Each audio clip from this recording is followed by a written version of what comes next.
I'm hoping a lot of people will have start hiking on their New Year's resolutions, so I thought this would be a great time to talk about the 7 principles of leave no trace, which, spoiler alert, isn't actually just about leaving no trace.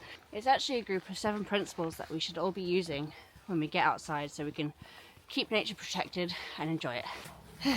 And I've got some nice views while I tell you about it. Oh god, I'm already so tired. You should not do the Stairmaster before a hike, just FYI. The first principle is plan ahead and be prepared. This essentially means knowing where you're going, if it's got any rules, what the weather's going to be like. It's frosty today. You could also count planning how to take all of your rubbish away from you, aka bringing a little bag, finding out when a trail's peak times are and going when it's less busy to help stop crowding, and checking the weather so you aren't caught out needing to call mountain rescue. Oh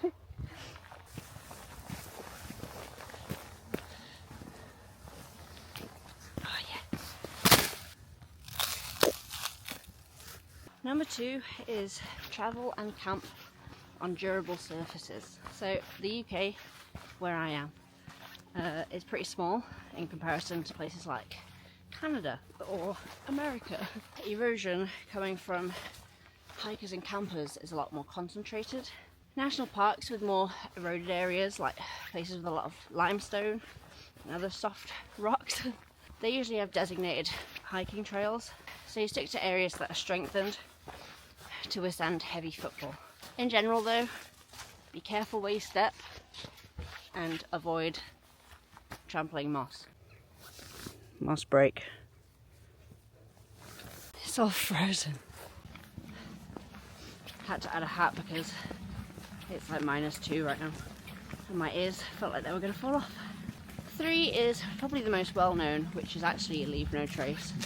So that means just picking up any rubbish you bring, anything you take out, you should pack away and take away with you.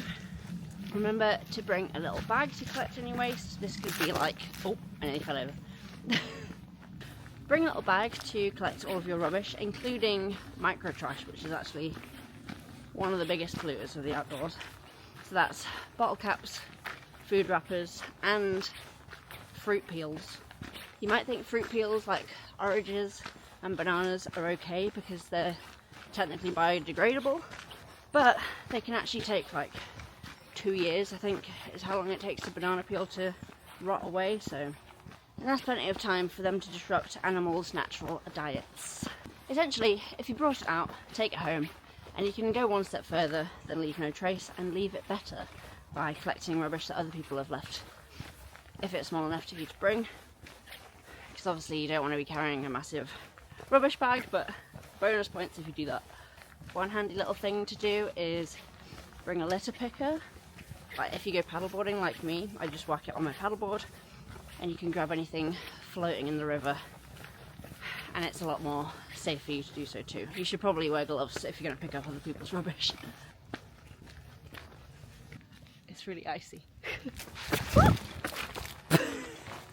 Number 4 is, I think, what I get caught out on the most, is leave what you find.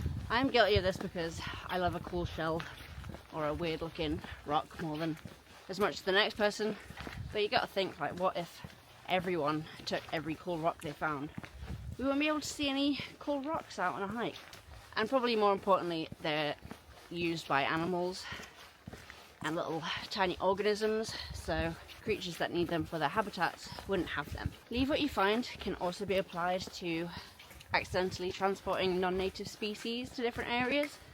So with paddleboarding, for example, you have to wash and dry your paddleboard every time you switch waterway, because you don't want to take one spore to a different place. Now, foraging, I'm a bit conflicted on. I feel like it's a great way to connect with the outdoors, and you kind of feel like you're finding ingredients for potions like in real life Skyrim.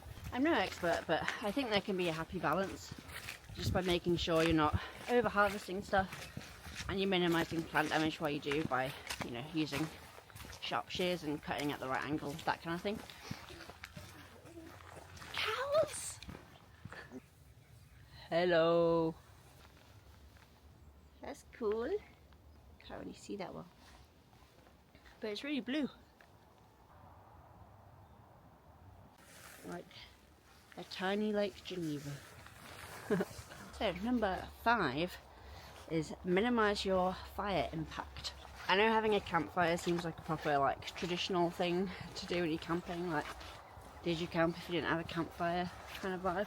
But the damage from scorch marks, soil erosion, you know, potential fires and vegetation damage, it doesn't really seem worth it to me. Using fire pits does make it a bit more contained and reduces soil damage, but you're still going to end up with a bunch of charred wood and ash to dispose of, and that in itself can affect the pH of the soil, and it deters local wildlife from visiting the area. To play it safe, if you need a brew, just use a camping stove. Now, I'm a bit of a pyromaniac and I love a good blaze, but I don't feel confident enough in my skills to not start a wildfire, so that's why I'm not going to do it. But if you think you have the skills, then do it. But I think most people, if they're just starting out especially, won't have the skills to not damage wildlife. Haunts.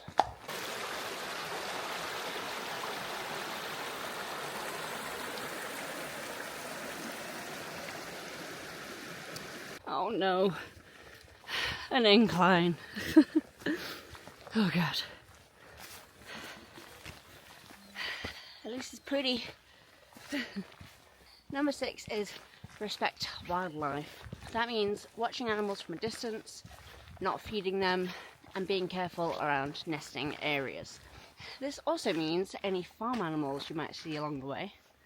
I think there's some up there.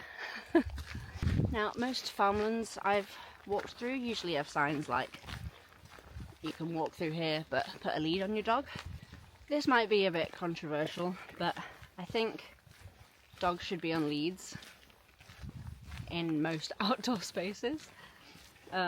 Obviously, a lot of dogs have great recall, but I think even if they're not going to attack an animal, or even if you can't see any animals near, your dog could accidentally trample a nest or scare adults away from their young, and baby birds will die pretty quickly if they don't have their parents. Bedfordshire, Cambridgeshire and Northamptonshire Wildlife Trust found that the dogs off leads were responsible for 40% of wildlife disturbances compared to 5% of dogs on leads. They reported multiple problems of dogs being out of control, including injuring livestock and chasing people. Obviously you never think it's going to be your own dog, but I think it's just better to play it safe. We're in their home, so let's be considerate.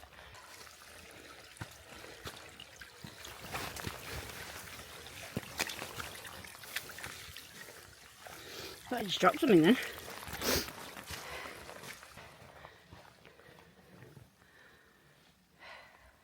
If I'm looking a bit dishevelled, it's because I just went up a mild incline. This turret's cool though. The last principle is to be considerate to others so that we can all have an enjoyable outdoor experience. This means keeping the noise down, yielding to people that are going uphill, and being polite.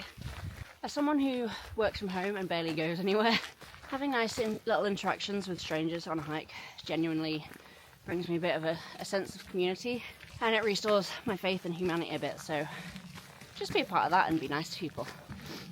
Okay, so I don't know about you, but I'm feeling a bit overwhelmed by all of those, and that was just me telling you about them, so I can get it's a bit overwhelming for someone that's just starting. It might feel like we have to follow loads of strict rules to enjoy the outdoors, but I think it's just about building good habits.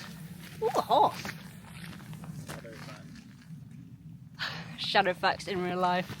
So yeah, I think it's just about building good habits. These guidelines are here to help us protect the natural environments that we like to explore, and I think every little helps, so just do your bit and enjoy it while you're out there.